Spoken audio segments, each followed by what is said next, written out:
Bom dia, aluno de Geografia. Abra uma apostila, por favor, na página 673. Na aula de hoje a gente vai fazer diferente, porque a gente já terminou o conteúdo. Então vamos fazer uma revisão em cima do sumário. Vou fazer um bate-papo com vocês sobre os capítulos como se fosse uma revisão para a prova, porque a gente já terminou todos os capítulos, tá? Então abram aí no sumário e eu vou dando um tapinha em cada capítulo.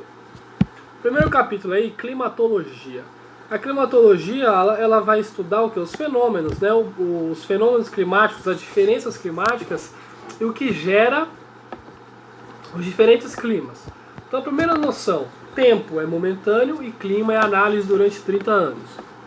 Segunda noção, o clima ou até o tempo, eles são caracterizados, eles são formados por diversos elementos em conjunto, com várias especificidades. Por exemplo, ventos. O vento tem uma circulação natural da atmosfera. Tem áreas de alta pressão e áreas de baixa pressão. Corrente marítima, que pode ser quente ou fria e pode também influenciar na temperatura. O relevo, se é planalto, planície, depressão, vai influenciar no tipo de clima. Obviamente a vegetação, ou a ausência de vegetação, no caso das cidades, né? As massas de ar, massa de ar quente, massa de ar frio, que é o que é mais comum para você analisar chuvas, né? Que eu passo todo dia no Jornal Nacional. Então a soma desses fatores e outros fatores, tá? Gera o nosso clima, o nosso tempo, tá bom? Então o tempo é o dia e o clima é a análise disso durante 30 anos. Climas do Brasil, segundo capítulo. Capítulo 2, ele é baseado em um mapa só, o mapa do Brasil. Então nós temos o Brasil, já dizia a música, né? Todo professor de geografia deve fazer essa mesma piada, né? Que o Brasil é um país tropical, né? Então por quê? O Brasil ele fica no centro da linha do Equador e passa pelo Trópico de Capricórnio. Então ele está bem no centro do planeta, ele tem radiação total, ele tem o seu clima como característica tropical, com algumas modificações por causa do seu tamanho, né? Então nós temos o tropical típico, nós temos o tropical de altitude, nós temos o subtropical, que é no Rio Grande do Sul, que é mais frio, temos o clima equatorial, que é na linha do Equador, a parte de cima do nosso mapa, né? E o tropical litorâneo, porque tem a umidade do ar que vem dos oceanos. Clima 3, né, o clima e sociedade, né, a relação entre o clima e a sociedade.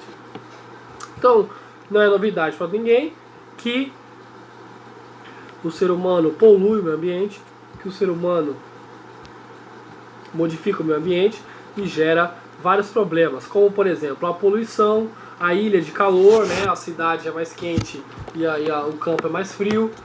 Inversão térmica, né? Não consegue ter uma inversão de massas de ar, entre vários outros problemas ambientais são criados pela ação antrópica. A ação antrópica é a ação do ser humano. No capítulo 4, hidrografia, então nós estudamos os recursos, né? As diferenças das características da água, né? Onde nasce um rio é nascente, onde morre é foz, você tem foz em estuário, foz em delta, não é? Os níveis de água, né? O nível superior, inferior, o nível superior, médio, inferior. Uma bacia hidrográfica. O que é uma bacia hidrográfica? Uma região alagada por um rio principal e os seus afluentes, né? No capítulo 5 nós estudamos a hidrografia do Brasil, né? Então as principais bacias hidrográficas. Lembra daquele mapa que eu fiz aqui atrás na aula? Nós temos a bacia amazônica, que é a principal, porque é uma das maiores do planeta, envolve o Brasil e os seus vizinhos. Bacia Platina é a união da bacia do Paraná, Paraguai e Uruguai. Bacia do São Francisco é importante para levar água ao sertão, né? E as outras bacias secundárias, como por exemplo a bacia do Paraíba, tá? Mas essas três são fundamentais. O capítulo 6 fala sobre hidrografia e sociedade, ou seja, a importância da água para a sociedade. As sociedades antigas se desenvolveram a partir da água. A água é importante no século XXI porque vai gerar problemas, conflitos geopolíticos no futuro. Muitos locais foram construídas civilizações onde você não, hoje em dia, países onde não tem acesso à água. Então isso vai gerar no futuro problemas. Um país que tem água consegue gerar mais alimentos, porque a água é fundamental para a produção de alimentos, né? A grande parte da água do mundo é água salgada, né? Da água doce que tem, ainda é dividido entre as geleiras, a água embaixo da terra, nos lençóis freáticos, e um pouquinho que sobra é a nossa água doce dos rios e lagos que nós utilizamos. Então é a relação da sociedade com a hidrografia.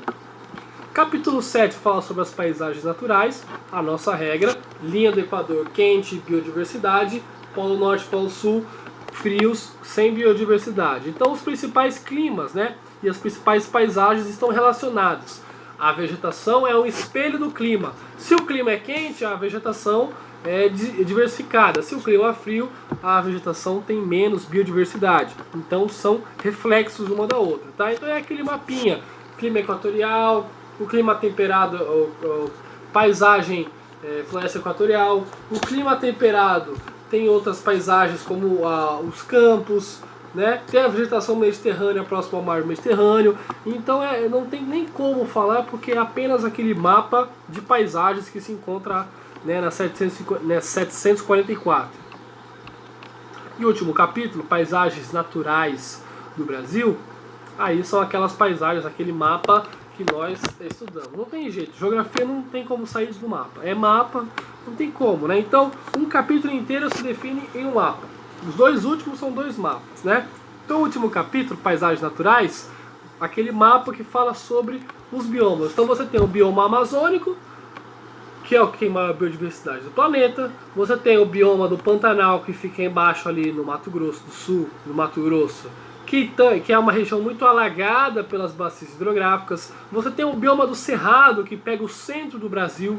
Você tem o bioma da Caatinga lá em cima, no Nordeste. Você tem a Mata Atlântica no litoral, que é o mais devastado pelas sociedades. E você tem os pampas, ou campos, lá no Rio Grande do Sul, que são vegetações rasteiras, como se fosse grama de gramados de futebol, tá bom? Então, um apanhadinho geral para a prova, né? Então, se você não entender, plantão de dúvidas, volta no vídeo da videoaula, volta aqui, porque aí você consegue relacionar todos os conteúdos, tá bom?